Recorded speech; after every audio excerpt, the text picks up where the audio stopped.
Hey everybody, thanks for watching Frequency Infinity. I'm John. Today I'll be joined by Eduardo and Andrew. We're going to talk about Kong, Skull Island, Kong, Godzilla, Hollow Earth Theory, Lost Civilizations, space, all of the above, and more. Today on Frequency Infinity.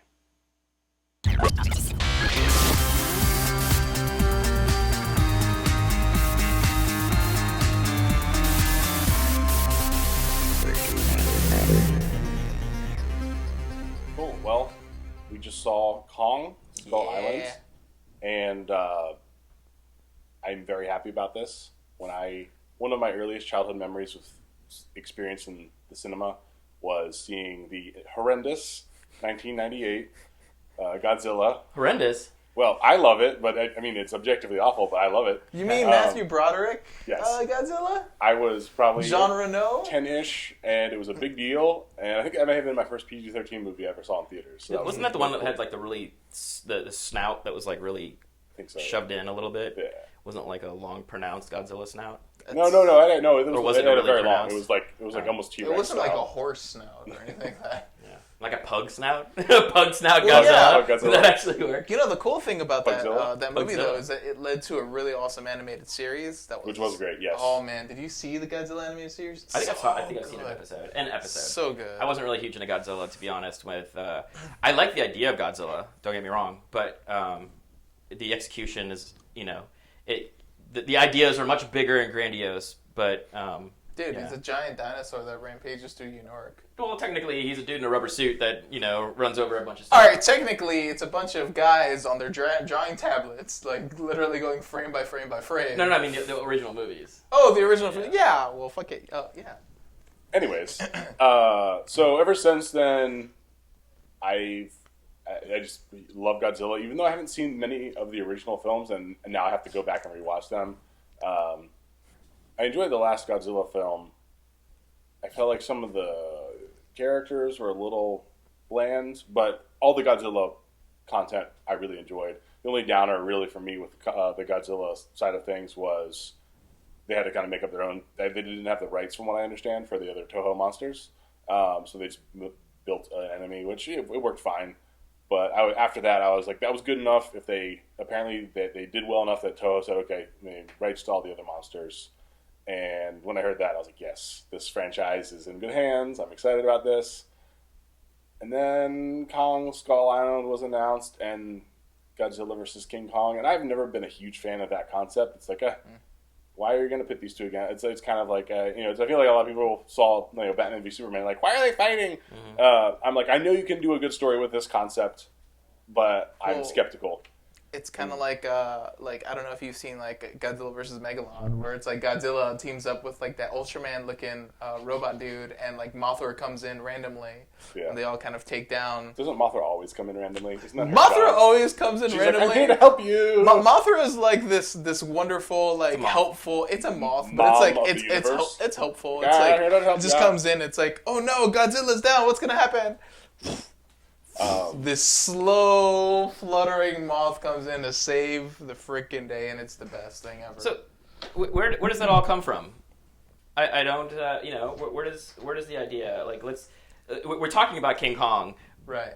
But we're talking about Godzilla now. Yeah, well, they're tied together, and that is the point I was getting to is there's a lot of build-up for me in my personal life, the stuff I'm interested in, but also just with this franchise, it's kind of some of those things where they're like, we're going to do this, we have a roadmap, which is always a good thing, but I was skeptical, and especially with King Kong, I'm like, really? Peter Jackson did this, now, over 10 years ago, but, and, it is what it is. I don't love it, I don't hate it, I guess it's fine, I think but it's even too long. before that, Interestingly, all the old Ray Harryhausen and stuff. And then they've remade it, how many times, and... What I love is that they tied the origin to kind of like a singular point, like the whole like reboot of like the Kong story kind of like meshes together with like the Godzilla story now. Like you can literally like, I feel like you could watch Godzilla and Kong Skull Island like back to back, and you can kind of see that lead up. Yeah, and it fits. It's its own movie. It stands on its own. I loved it. It's great.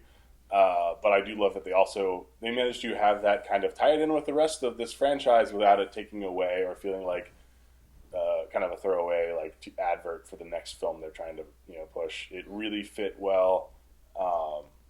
And I'm just in love with this idea, and I almost lost my shit watching the last Godzilla when they started kind of talking about this, the idea that Godzilla is this like Earth's protector. Like if something is hangs in the balance, this is almost like nature's way of resetting everything. It's almost like nature's like defense mechanism.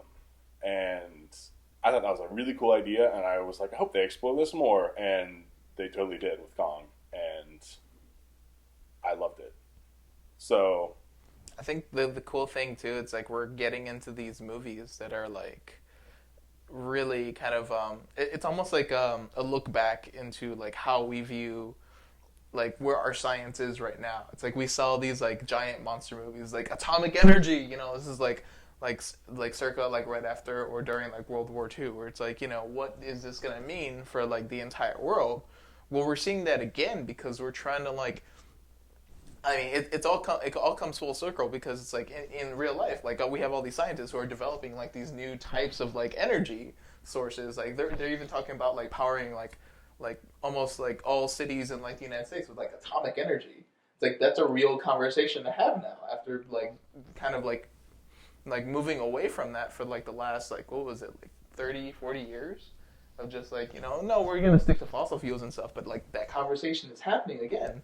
And it's cool that like Kong Skull Island kind of feeds off of that too. yeah, I think the two through lines that I've seen so far, and who knows if they'll continue, but I assume they will, are one, that idea that I was talking about of, you know, these giant monsters being almost like, you know, an extension of just nature, like kind of to you know, reset the balance. Let them fight. Let them fight. But also this idea of, and I think it's interesting because literally while the credits were rolling, before we got to the end credit sequence, which we'll get to, you pulled up an article, I think it was on Facebook, that about the statue that was found in Egypt. Oh yeah. And I was like, this is kind of incredible because during the movie I was like, this is interesting because science fiction has, like we were talking about Alien Covenant last week, and I think a lot of movies are kind of have touched us on the science fiction outer space aspect of discovery and like, you know, these brave new worlds that we haven't yet visited or discovered. This movie focuses on that, but here on Earth, like we assume we know everything because we have technology, but there's still pockets of civilization that, and you probably know more about this than I do, but pockets of civilization that have been almost untouched by modern technology, culture, fill in the blank. And I feel like this movie did a really cool take on that. Like, there's a reason why we haven't found it. It's not magic. It's just nature. And it was really interesting to see like what happens when we find something that is beyond the scale of anything we've discovered yet. Yeah. So I have reality. I'm really fascinated by this movie, and actually because like we were watching Logan comes out, and then this movie comes out, and hopefully we have another good strain of good high concept movies that I feel like they're doing right.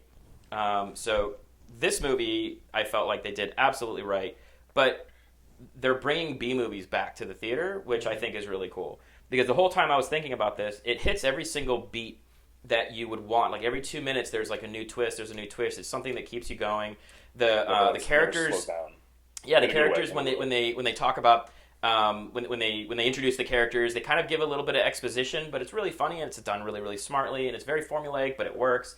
You know what you're kind of getting into, but then there's some good twists. So like all those different things generally worked for this movie, which made it absolutely fun to watch. But of course you go back and you say like, why Kong? Like, you know, why Kong right now?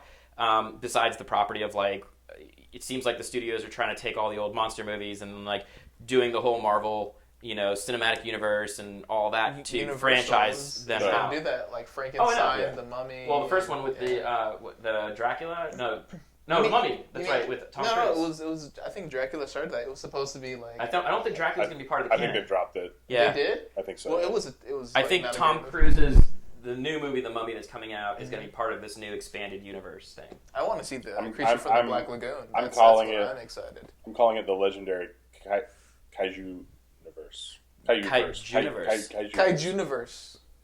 The legendary Kaiju universe. Well, okay, so the fact that this movie was so Legendary is a lot financed by Chinese money, right? So there is this co-production of the Chinese blockbuster movies being really, really huge, and then the American movies with Legendary's IP, and they're getting they have this really great merge. And of course, sometimes it doesn't work. It doesn't feel like it works, maybe, and sometimes it works. I feel like they're doing it right this way, but this is also very doing it right for the American audience. I'm not sure what it would be like for the Asian audience. I guess we'll have to see. In a week what the numbers. I don't know about that because there's like a lot of interplay now between like what is viewed as like a monster movie like in certain parts of Asia as opposed to like how it is done here and how that's kind of merging together. Like you can see that with the host, how it's like how Western values kind of influence like Eastern Bloc culture.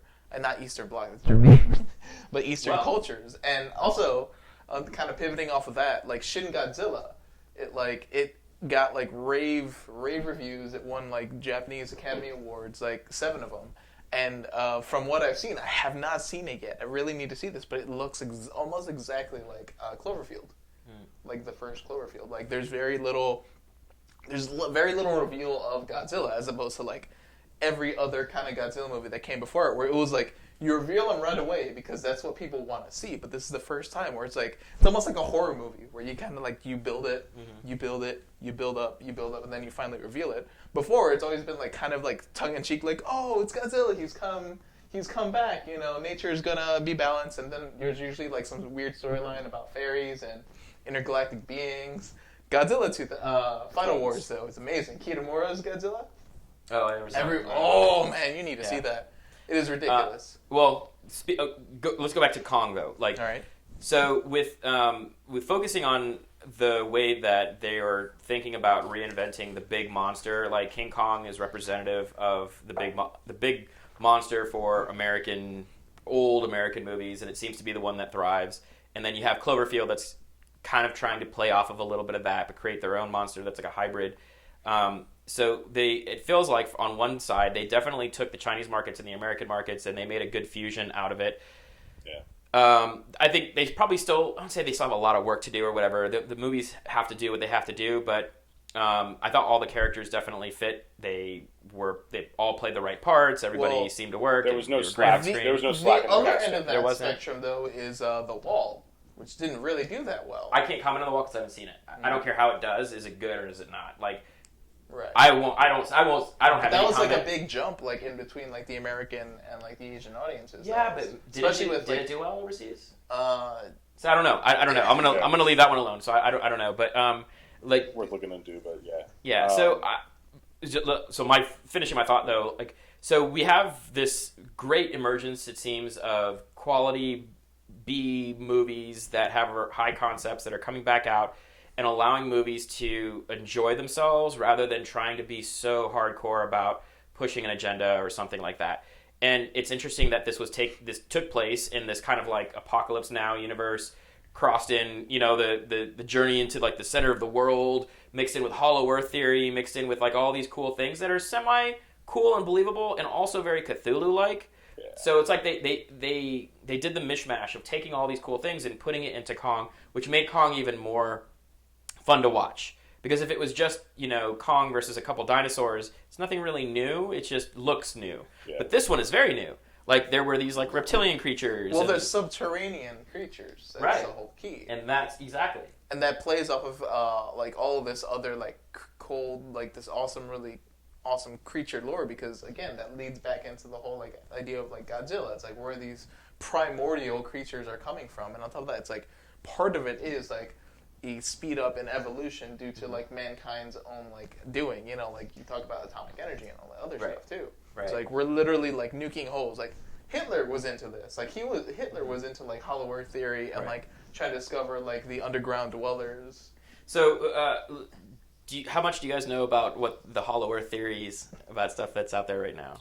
I don't know a whole lot, so I was interested when he. Yeah, but the thing I liked is when the scientist talks about it. He's like, so Hitler built a super team of angry teenagers, and they went in super robots, and they went down to the middle of the angry teenagers. No, this is Power Rangers. I'm messing with you, which I also want to see.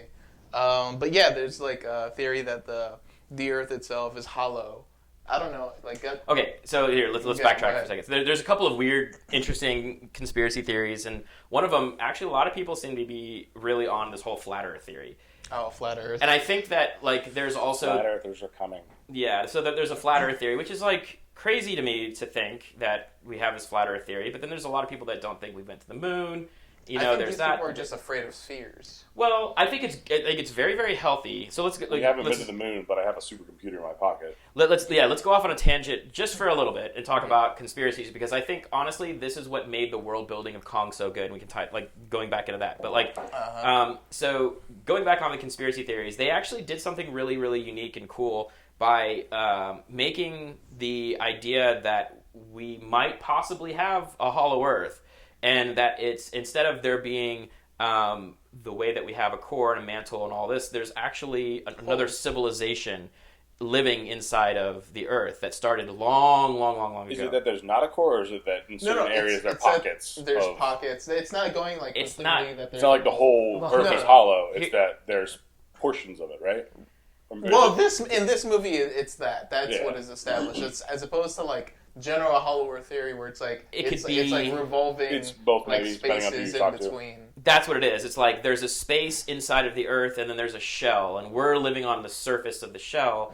And in every planet, or maybe if you talk about just Earth specifically, there's actually tunnels to get into there, but they're at the polar opposite. So there's talk about how the Nazis with Hitler's regime had been searching for the entrance to Hollow Earth, and apparent like there's this really crazy theory about how Hitler and his like band of like top scientists and everything escaped into the Hollow Earth, and apparently people say they have these pictures online where they show these massive, like in the middle of the oceans, there's these massive holes that just go into the center. And so if you were to, they show a diagram of what it looks like, and so you have the Earth, and then on each side there's this tunnel vortex that goes right through the Earth, and you would never see it because we don't have a perspective besides where we are on Earth, so we would never see it. So it's like hiding in plain sight. So that's one theory, and then people actually go in and out of them all the time, or UFOs come in and out of them all the time, or whatever. There's a whole advanced civilization because they were apparently here a lot longer than we were. So leading that back into Kong, like the fact that they kind of just said there is this thing we don't know. Like I did a paper once on Hollow Earth theory, and then that was like it. They kind of talked about it a little bit, but let it go, because then what it does is it allows you to kind of just go, wow, what is in there? And that's very Lovecraftian, right? So that's and then they also kind of showed the squid that was wrapping around Kong and stuff like that, which was a great payoff because he was just like eating it, Goonies. Yeah, and so that was really cool because you could then open it up to all the monsters that could possibly come from inside of the Earth, or creatures or other civilizations and advanced beings. You could go anywhere with it, really. You could even introduce Ultraman. Like imagine Ultraman crossing into the Godzilla universe, crossing in with like King Kong. And Ultraman comes out, and he's like this advanced, like, like whatever. You could go anywhere with it, which makes it so fascinating. I'm curious because so far they've done this. These are like forces of nature from like part of the Earth that we've not discovered yet. Yeah. I'm curious if they'll get, because from what I remember, a lot of Godzilla lore has aliens. Yeah. Ghidorah, I think, is from another planet. Ghidorah is from Mothra, I think, is from another planet. Mothra's from another planet. So I'm curious if they'll go there and if they'll do some sort of ancient aliens. Mechagodzilla. That's the next one. But hopefully. Yeah. So you're talking about the article that was it's around the news now, where they call it the slums of Cairo. So like in that area of Cairo, they found, I think it was Ramses II's, another huge 23 foot sculpture, and just like they just found it. Like how crazy! This is another cool thing about I think where we're going is because we all, I think, inside of us know that there is a history that we do not know about. We just like, do you know who Graham Hancock is? I think so. So Graham Hancock is this author, researcher, archaeologist. Just really, really interesting stuff that he puts out. But he talks a lot about how we have a collective amnesia about our own history. There's a lot that we don't know about because there's a point of time where we documented things, and then there was a point of time before that where maybe things were documented, but maybe we just don't have the the running records thing of it. is there's documentation in almost every single civilization, but due to conflicts over time, That too, yeah. there's usually someone who burns down like Right. whatever library, like Alexandria, Alexandria happened in Mexico. It happened in the Cradle of Life, Iran, where like the end, like this museum was like ransacked. That was recent too. That was like about like what, maybe like 30 years ago. Well, and also now you're dealing with like what's going on with in the Middle East, where they're trying to rewrite history because they're taking away all the old, like the old sculptures that had come from the ancient worlds, and that's all they have is this, and then you see them like chipping away at things, and that's historically it just seems like there's going to be groups of people that are trying to do this, and that seems historically what's happening throughout the world, but it doesn't still take away from the fact that we are going to lose a certain portion of our history over time, and we're going to lose it because of perspective. We're going to lose it because of not taking the right type of records, because we were documenting them on books, but then if books burned down and we switch over to digital, whatever this digital is, and then we got to the internet, which is a much bigger consortium of that, and so anyways, going off on that whole diatribe, like there is a lost memory that we don't know about, and that's a great place to mine for stories. Yeah.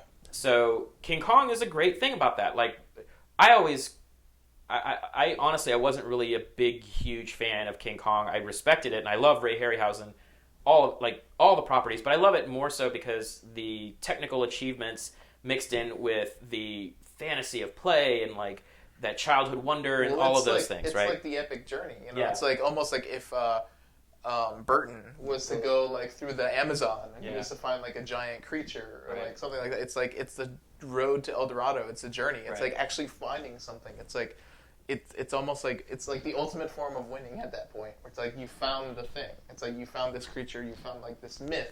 You've actually validated part of a history that people don't even like believe in, which is pretty cool. And like the movie was coming out. Like what was it? The Book of Z. Oh, the Lost City. Yeah. Yeah, the Lost City of Z. Is that about? Because I was like, holy It crap. looks like Burton. So what was the last Richard Burton movie that was done? Oh my gosh, I can't remember the name of it. It was okay, but I feel like that story about somebody who is a real life Indiana Jones character, but actually a lot more, because this guy got into a fight with the Zulu tribes, and he literally got a spear through the cheek. And during his journeys, he translated the Kama Sutra into however many different languages. He's looking for the source of the Nile. I mean, this guy he just like the Arabian Nights, really. I mean, the Kama Sutra, but the Kama Sutra is part of it. But he did so much as a British explorer. I think it was British, maybe part Scottish too. It was a long time since I read it, but that type of story, and it fits really, really well into the King Kong story. But it's like the journey story, the adventure, the going into finding out about civilizations that are here on Earth that are tucked away from our own societies and things like that. And that's really fascinating. I think that's always going to be fascinating until we can map out every single portion of the Earth, which I still don't know if that's even like something the next step we're going to do is we're going to go into the seabed and try to map out the ocean floor, right? James We've Cameron's got the on DNA. that. Oh no, it's not. Well, it's oh my gosh, I can't remember his name, but it's the same guy who mapped out the Human Genome Project. Oh right. And they're doing the ocean floor. They're gonna activate the whole Cthulhu verse in real life, dude. We're gonna have like old ones and like lizard people walking around. They'd be like, "What's up?" What's up? I think it's interesting because Dagon, I'm wondering if that's going to be a kind of a theme now with a lot of movies, because we had that trailer that played before Kong, and I wonder if, because I feel like science fiction's been doing it in space. That's been a popular thing lately. I mean, the trailer for Life is somewhere like, we went for discovering stuff and we found something that we shouldn't have found. Oh no, it's all over. I'm wondering if it's going to be more adventure, the hype for sci-fi kind of is swashbuckling. I think this movie might be this decade or this generation's Raiders. That's how good it was to me. Skull Island? Yeah.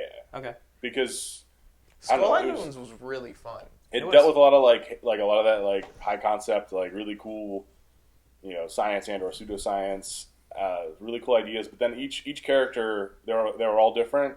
They all had their motivations were very clear. Mm-hmm. They introduced them really well, really fun. Take notes, Suicide Squad. and I it was a blast. And I think one of the things I like most about it is, in my opinion, that people are already talking about how it's an anti-war film.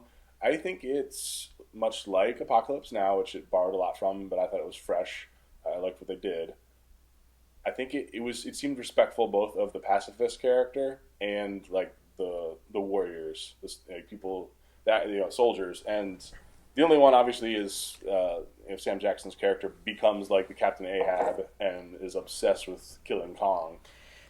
But even him, like his path, his growing obsession, you always buy it. You're never like, oh, now he's just the asshole. Mm-hmm. Well, it's not that he's an asshole. He just can't evolve. Like his way of thinking. Yeah. Exactly. He's stuck in the past. Yeah.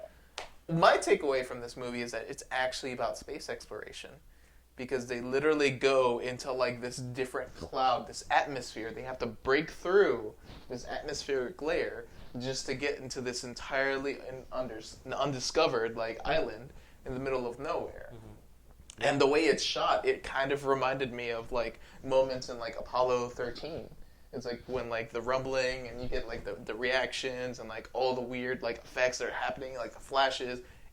To me, I feel like this movie is definitely about like breaking through the threshold, finding life that's different. Threshold. I may sound a little different. I have a cold right now. Mm-hmm. But breaking through the threshold, discovering life that we didn't know about, and actually like how our interaction would be like with them. And that is interesting because the Arrival does that. Like the kind of the same concept. Yeah.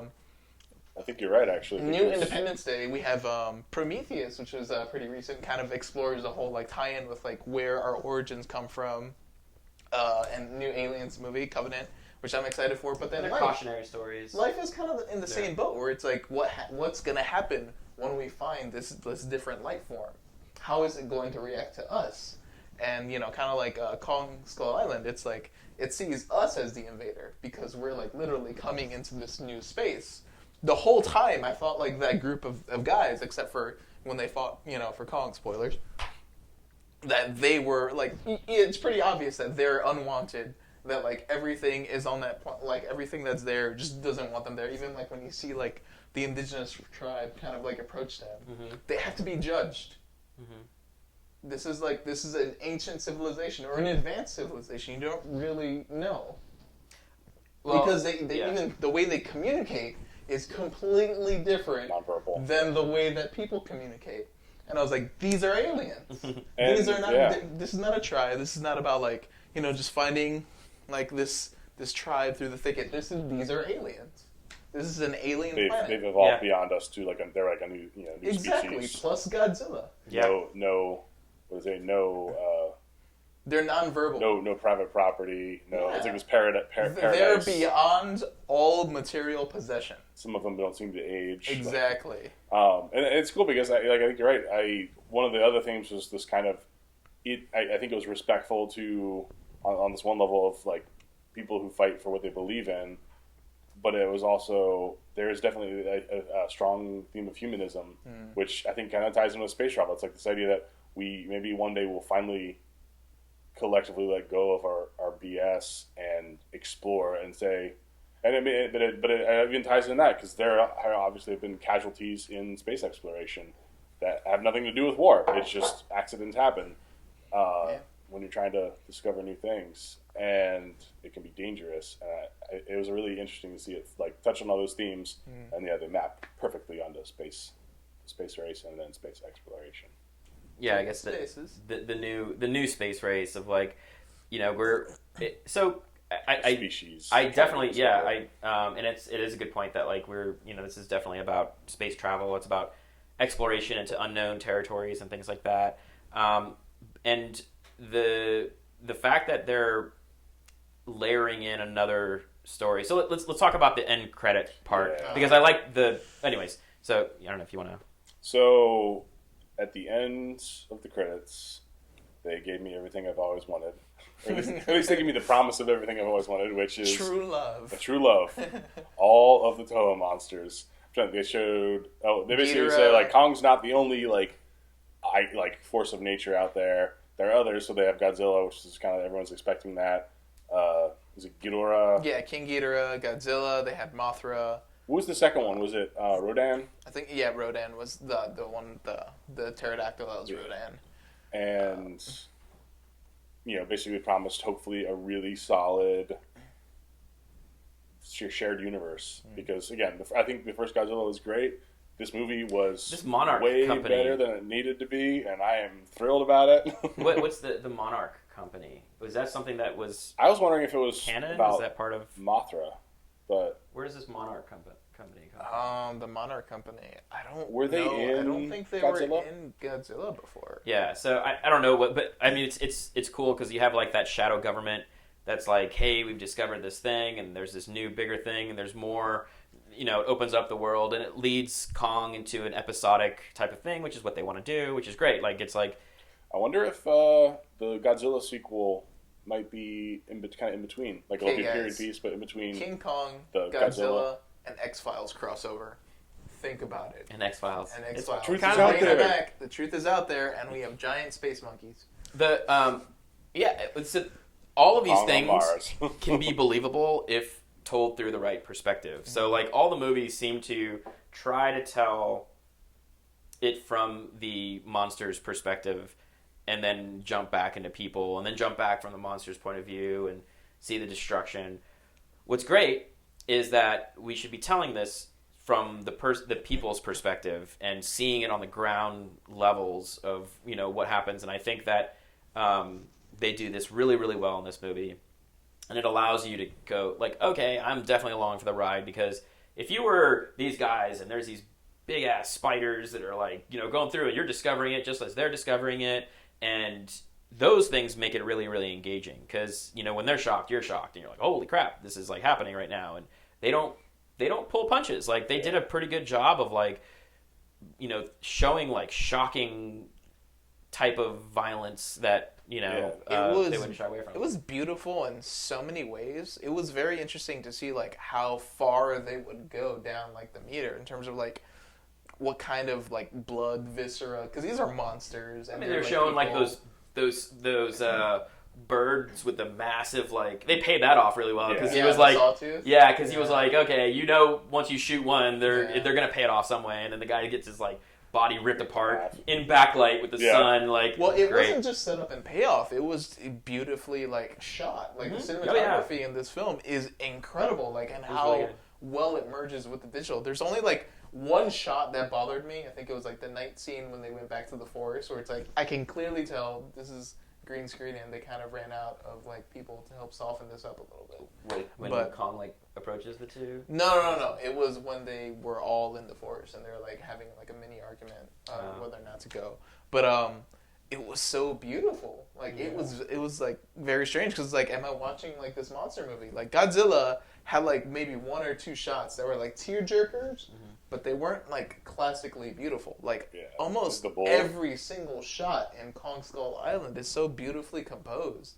Like there are certain parts where I kind of cried a little bit. It's like, monkey cry, me feel monkey. I liked that they show the gamut of nature. Like there's like, Kong is kind of, don't mess with him, but he's just kind of like, just leave me alone and coexist peacefully. He's and then the only child predators of from area. Under the earth, and the birds and the spider thing. But then there's like the bull, and I think there's the water buffalo. Yeah, the water buffalo, and just like majestic creatures. And it's just like, I'm just here, threatening. leave me alone, and they're kind of sympathetic. Like, and you see that too. It's the like log whenever bug thing. It's just like, leave me alone. Anyone who disrupts nature itself is is removed from the equation. Like with that bug creature, as soon as it's revealed that it's not actually like what it's supposed to be, the guy who freaked out, his initial reaction was to freak out and hurt the creature, and for that, he gets taken out by like this big bad evil ugly monster thing. Very predatory. But the thing is, the monster that he had attacked sees it happen and does nothing to it. Does nothing to help. Right. Yeah. Because it's just another creature that's like. They gave a lot of character and thought into developing all like very specific, like these. We're going to show this type of creatures, these type of creatures, and these type of creatures, and how are they going to react to each other? What world do they live in? And yeah, they did such a great job of They like created a really paying great those things off. ecosystem of like creatures, and it's like they definitely act the way they look. If that's Yeah. like a way to describe them. Yeah. Like the skull monster things, they look like these like weird mishmashes of like the raptors from like the earlier King Kong movie with like these snake creatures. It was actually kind of reminded me of the first angel in Neon Genesis. Oh With that, yeah, like, that's right. The way beak that thing, skull beak. yeah.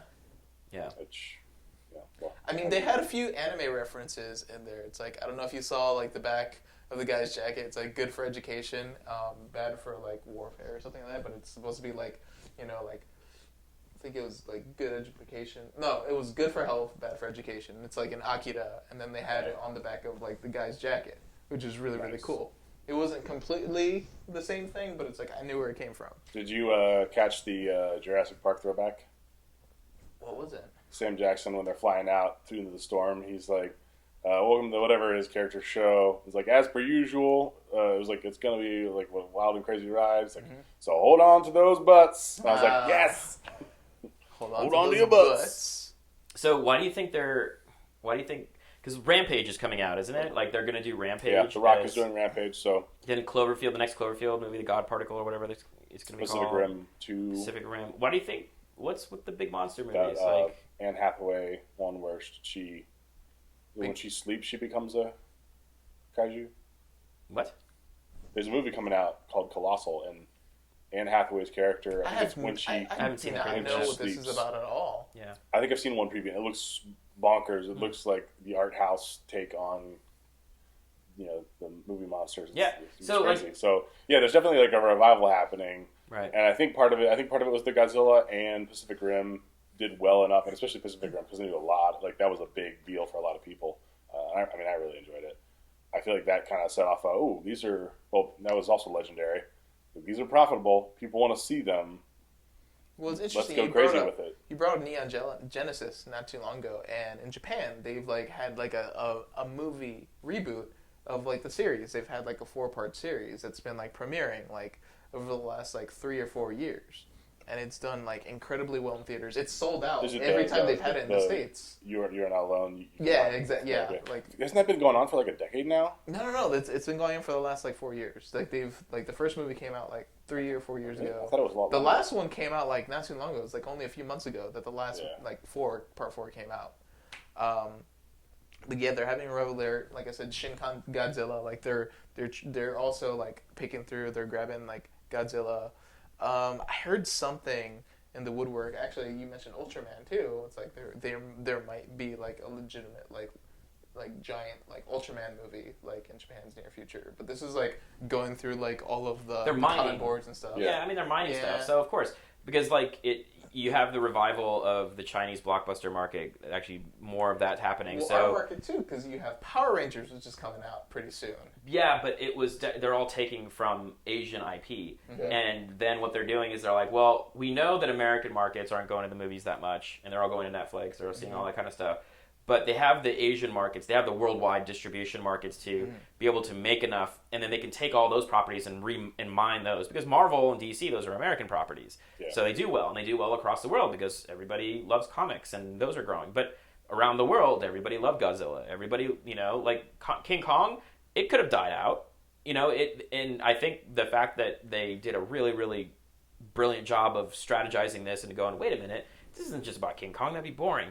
It's about King Kong is about it represents the American monster. It's like, oh, we're this lovable, but we're gorilla thing that's primal. Very loyal, but it's also something you don't want to piss off. And those are a lot of these things are it seems like they're very much boyish type of personalities, right? And then you kind of feel bad for King Kong because it's this thing is taken away from its family, or now it's alone, and yet it still fights for humans and Kong loves is an beauty orphan. Yeah, I love because I honestly find the whole Godzilla doesn't have any of that. Beauty and the Beast. Well, I feel like he does in some of the films where he's kind of there's that, and that's why I love that part in the most recent Godzilla film is where it's when I was a boy, this was legend, and I'm that's me watching these movies because I was a little kid that loved Godzilla because I was I know originally he was supposed to be this like kind of parallel of the threat of nuclear energy and like anti-war. It's like but the unnatural reset button. But after that first one, most of the Godzilla movies were he's kind of the hero to protect us from these other monsters that are worse than he is. Like, so it's like, yeah, he might destroy a city if he passes through, but these other monsters are going to wipe us off the planet. But he's like the protector, and I love that they've managed. So to it's almost do like both. rationalizing the need for this new thing in our ecosystem, like almost rationalizing new technologies. Yeah. I think there's a lot of things you can draw from it. I just think it's a cool concept. There is a lot of things you can draw from it. I think just like they can take the superheroes and update them to represent our, where we're at right now, it's very relevant because this movie you watch 5 years from now may not be as relevant. Who knows whether time will tell whether these kind of like franchises will last or whatever. But for right now they do, and this is an exciting progression into seeing what they're trying to do with all of these existing IPs. Even though it's like we would love to see things new, but at the same time, let's say we can also see things that have been done before and upgraded so that kids that are growing up now can also fall in love with them. Because like we were at the theater and there was a kid in the back like that was just totally nerding out. He was like, oh, blah, blah, blah, Godzilla, and things like that. So it's great. Like let it grow as because kids get older, they want to see the same things that we saw when we were kids and have that same experiences. And you can take those same characters and reinvent them. And that's what's awesome about what they did with it. Yeah. But I have no complaints. I think it's going to age really well. I think it's just a really great story about humans in a really extreme situation and how they react to it. And yeah. I look forward to buying the toys for this movie. If you see it on the biggest screen possible. See it. Actually, I want to go back and watch it in like super D's, all the D's. Yeah. Yeah, like 4DX or 8DX or Yeah. I want it to be to the point where like I can smell King Kong like breathing into my face. Yeah, I mean that was my first reaction when I walked out. I texted to Shauna. I was like, see it on the biggest screen you possibly can, because oh boy. Yeah. So yeah, I don't know. I think it was really great. It's a fulfilling movie. I loved it. No complaints. All aces. Yeah. Cool. Well, join us next time on Frequency Infinity. Bye, people.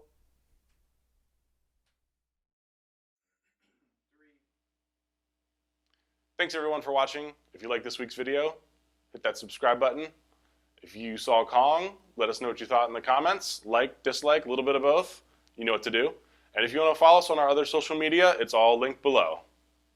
And we will see you next week on Frequency Infinity.